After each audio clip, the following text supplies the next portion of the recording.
I guess we're playing for keeps now. I guess the kidding around is pretty much over, huh?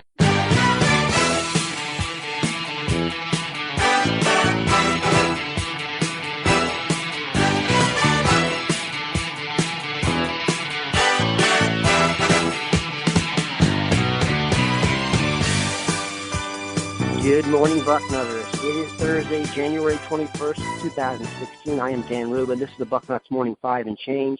If it's Thursday, it can mean only one thing.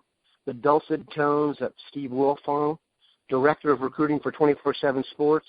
Steve, how are you this fine, freezing cold, white Christmas, not at all morning? Doing well. Good morning, Daniel. What's going on, everybody? So Monday, they had a great day. Tuesday, what happened? Has Urban Meyer lost his touch?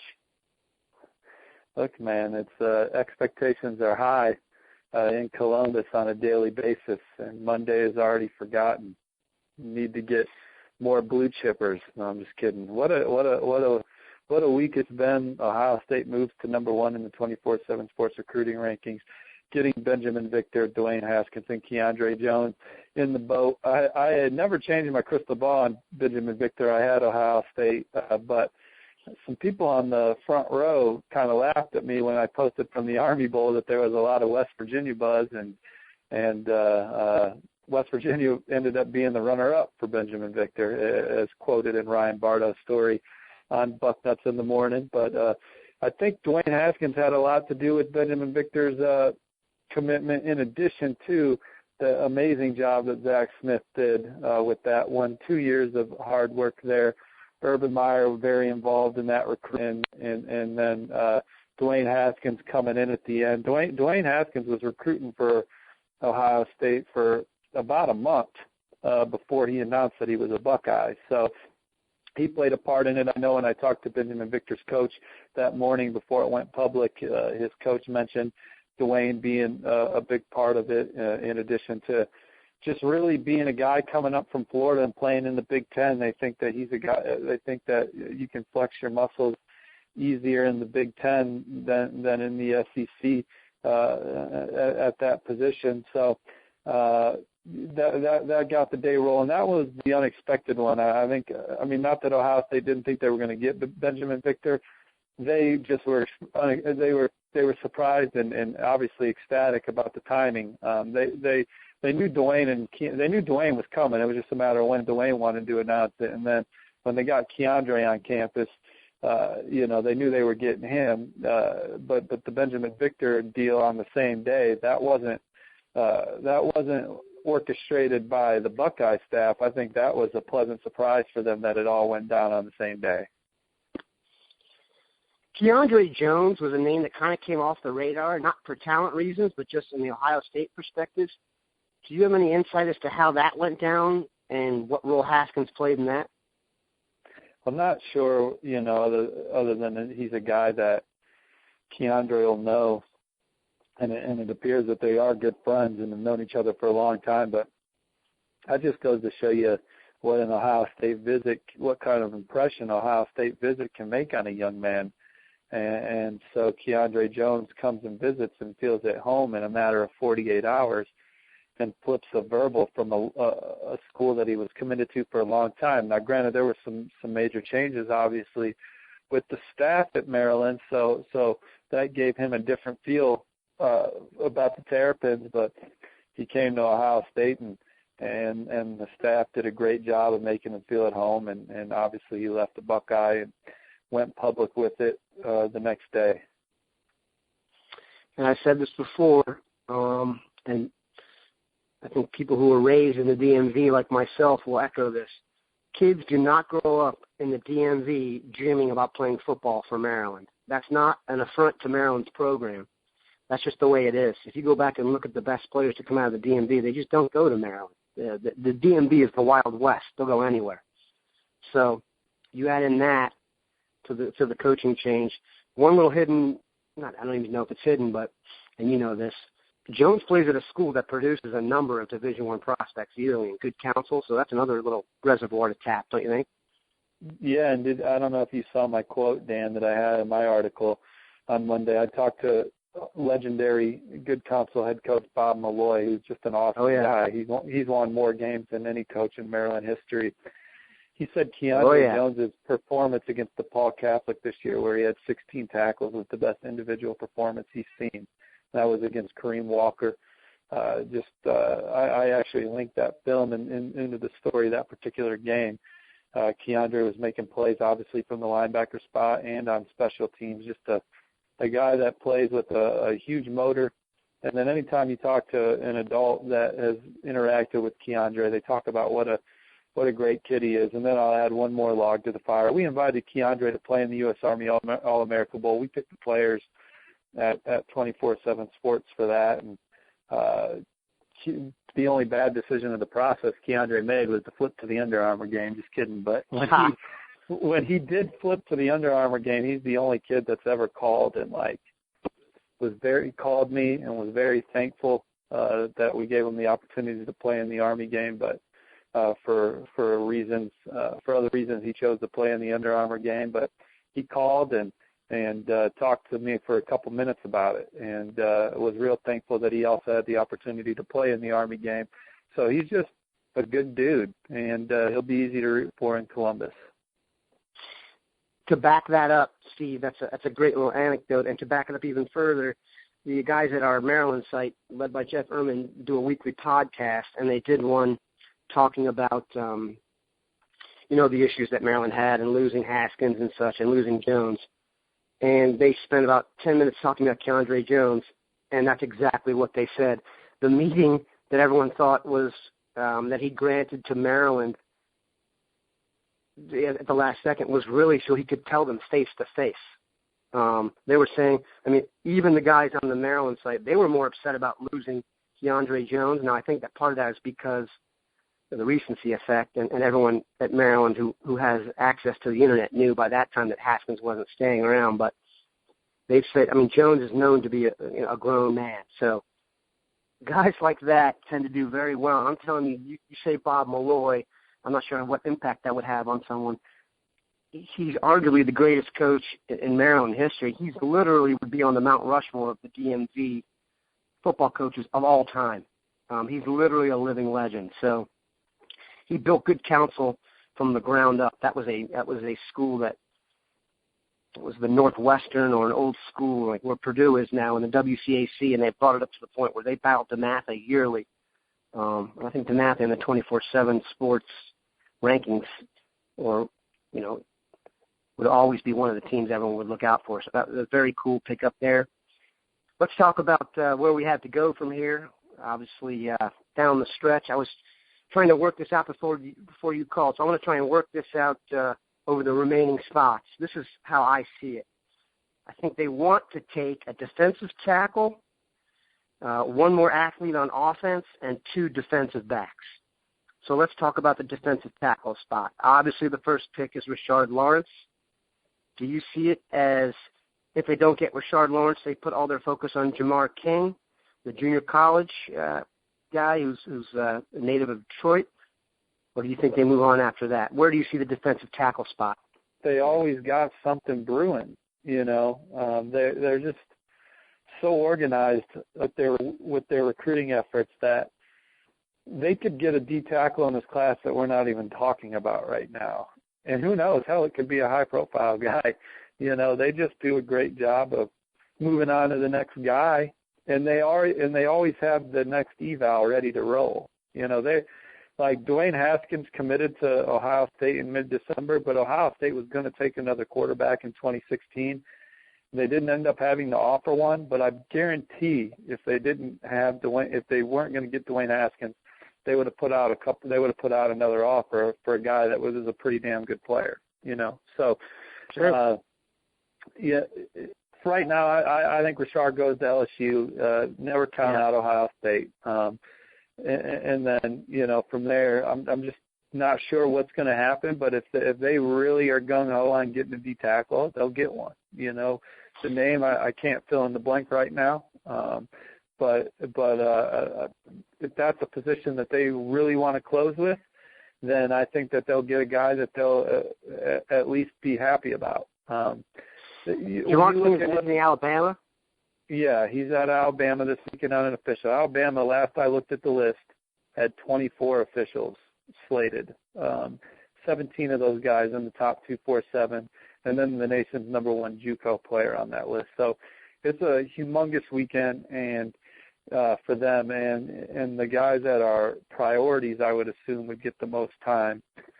Easy to assume that. It's I think the pecking order will be set in Tuscaloosa this weekend of where guys fall in. So, is there any chance they cancel the weekend because of the snowstorm? I'm just kidding. Virginia had to cancel theirs because of the blizzard. Let's just hope it hits a little bit further south. I'm just kidding. Yeah, that's disappointing for you. I was reading about that storm coming this weekend, and you just it's going to be brutal. Yeah, man. Best wishes to all the Buckeyes fans listening in the DMV right now. It's go stock up and hopefully your electricity stays alive and you're able to at least watch television and movies and stay warm. But anyway. When I look at what's left in Ohio State's class, I think they lead for Jordan Fuller, but the Michigan visit this weekend, is one to pay attention to. Really? Sam Bruce. You really? Yeah. Hold on a second. You really think Michigan's a true competitor for him? Well, how could you not think that? I mean, they haven't had him in for an official yet. They've done a great job recruiting him. They've been on him as long as anybody else with this new staff. And, he's a priority for them, and I think they're going to make it a great visit. And then it'll, come down to, does he want to be a Buckeye or a Wolverine? But, the good thing for Ohio State is going in, Michigan's playing from behind. I think Ohio State leads. So, but if Jordan Fuller was ready to make that decision, I think he would already be a Buckeye. So I think right now he's going to give Michigan a look, and I don't expect him to take any visits after that with Penn State changing D coordinators. I just don't see that one anymore. But maybe I'm wrong. Maybe he'll still take that midweek visit to Penn State that he talked about. But in Notre Dame, he has already taken that official. So I got them down the list, and so yeah, I think Michigan's real. I mean, I think Michigan's a real threat. Anytime a kid's taking an official visit with an open mind, and Jordan's got an open mind, you got to watch out for him. So, but I got Jordan in the class right now. And then when I was in San Antonio for 11 days, which included the Army Bowl and the coaches convention, I got to spend some time with some coaches on the St. Thomas Aquinas staff, including their head coach, Coach Harriott. And he mentioned, and that was about January 10th or 11th, he mentioned that Ohio State was really, really a contender for Sam Bruce. With the turnover on the Miami staff, especially with his position coach, it really opened some things up. And he mentioned Sam was really feeling Ohio State. And since then, it's really, really been trending Buckeyes with people, with my colleagues. I see Luke Stampini, our Florida insider, crystal balled Sam to the Buckeyes yesterday. So that's very real. That one's very real for Ohio State. So after that, I look at it and I say, well, who's this year's KJ Hill? Who's the guy that Ohio State's closing on that we don't necessarily have in the class right now? Is it Carlos Becker? Top 247 cornerback from Florida. Is he a guy that's going to come up here on a visit and be a Buckeye? So it's interesting. Right now, I have Malik Harrison in the class, but it's it's going to get tight here at the finish. So who's this year's big close that Ohio State's a finalist, but you're not ready to say he's going to be a Buckeye, and then in that final weekend or final 48 hours leading up to signing day or even 24 hours, you say, well, he's coming. So hell, I remember last year on signing day, I was riding with KJ Hill to Ohio State because of, great Ohio State sources, and our Arkansas guy was, up until the final minute thought KJ was still going to Arkansas. So, and we have a great Arkansas guy. I mean, you don't get them all right. I've gotten them wrong before too. So who's this year's KJ Hill? Listen, I wish I knew. I'd be living in Vegas. My question on Bruce, is this a thing? Do you think Ohio State really wanted him, and then he kind of went off the radar and came back? Is this something we just haven't heard as much about? Because Well, I know they were super interested in him when you come back, but also it's Aquinas. You know what I'm saying? If there's any chance the kid wants to come and you offer him, you've got to take him. You cannot ruin your relationship at Aquinas. Well, I think Aquinas understands that sometimes you just don't have a spot. I mean, they have guys that they've had more Division I recruits dating back to 2000 than anybody else when you look at the new 24/7 Sports high school composite. So they understand. If Ohio State said, look, we love Sam, but we can't take him anymore, you know, I don't think there'd be any hard feelings. Ohio State's treated Aquinas well, and they certainly understand how it's played as long as you're being honest. You know, you can't be shady. You can't have an Aquinas kid in your class and then tell them, hey, you know, you're out, you know. But with Sam, I think that Ohio State just wants to, you know, they're never turning away a great playmaker. You know, they recognize that competition within your roster is huge, and they'll take as many big time players as they can, as much as the numbers will allow, and the numbers allow Sam Bruce to still be part of this class, and he's a great player, and Ohio State had him in for an official, and maybe Ohio State wasn't that talked about with Sam over the last couple months. Florida was a popular school, discussed with Sam at that time. That doesn't mean that the Buckeye staff wasn't working their ass off and still keeping in touch and maintaining that relationship with Sam and his circle of trust. So it just, recruiting ebbs and flows for what's out in the public, but behind the scenes, guys like Zach Smith are grinding it out daily for guys that even it doesn't appear that they're going to be even Buckeyes, but he's maintaining that communication for times like this. And now you got a shot to add Sam Bruce to your class. Is your expectation that there won't be any other announcements until signing day of the guys that affect Ohio State, or could you see Fuller popping after the weekend? Well, I could see Fuller going before signing day. I mean, I don't think he has the ambition of just saying, hey, I'm going to do it on signing day for just because he wants to be part of that. That doesn't mean he won't wait till then if he doesn't have his mind made up. But I could see Fuller going before. And then, out of the guys we talked about, I think they're all waiting till signing day. But a guy could pop up, you know. Sure. A prospect could pop up. Sam Bruce, my understanding is, Sam Bruce is going to announce on CBS with 24/7 Sports Ryan Bartow. Is that correct? Well, I'll be part of that signing day show. I haven't seen the official. And yet. Steve Wiltfong. Good Lord. Yeah. Star-studded affair. Yeah. I don't know who we got or what our plans are, and I mean, there's a lot of chatter that we'll have some guys, particularly South Florida guys, around for that. So we'll see. I can't say for sure that that's what's going to happen. So in terms of the next 2 weeks, you don't see it as being a fireworks display. It's just kind of who pops? Well, I mean, there's so many great players still on the board that if a Carlos Becker commits, I would shoot off a firework or so if I was an Ohio State fan. He's a great corner, you know. So, but it's I guess I just don't know when the fireworks are going off. Your expectation now is who will finish with the number one class, or you really don't have a good vibe on it? Well, I still got LSU. They got too many high-ranked guys that they're in on. Michigan's in on Rashawn Gary, but you know, if Ohio State closes with Jordan Fuller, Sam Bruce, Carlos Becker, and Rashard Lawrence, you know, hell, the Buckeyes are in it. They're in it a little bit more than I thought they were a few days ago. I mean, I knew they were always in the discussion, but now, you know, it'll be interesting. Before we go, there's one name I forgot to bring up that I don't want listeners to get on me for. Mecole Hardman. There seemed to be a lot of chatter from him and some talk on between he and Dwayne Haskins on Twitter. What have you heard on Mecole Hardman? Well, just coming out of the visit, and I haven't talked to any sources about Mecole since Sunday or Monday.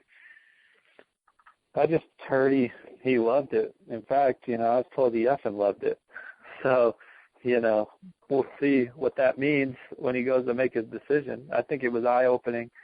I mean, he obviously would be a great player anywhere, one of the most explosive players in the country.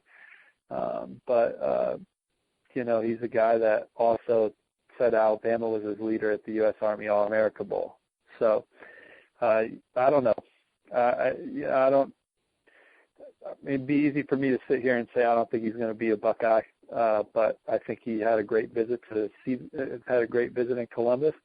But you just never know, man. He had a great visit, and he's clicking with guys in this recruiting class for Ohio State. Austin Mack really did a great job of helping get that official visit rolling. Those guys hanging out together at the Army Bowl. The Army Bowl has really become the Ohio State game. We have a ton of Buckeyes in that game every year.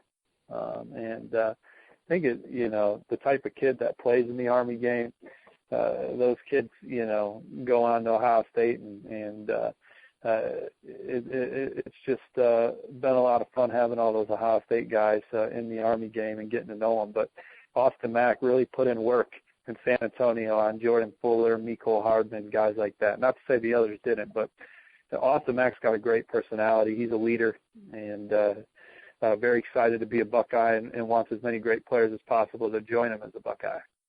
And I don't think he actually thought it was going well with Benjamin Victor going into that week.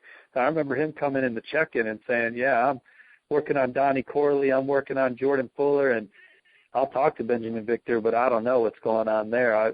That's close to a dead-on quote. And then there was that buzz, West Virginia, and it was a little surprising. I mean, West Virginia did a great job recruiting him, but I think it definitely came back to Ohio State and Zach Smith and Urban Meyer and Dwayne and the opportunity that brought that back in.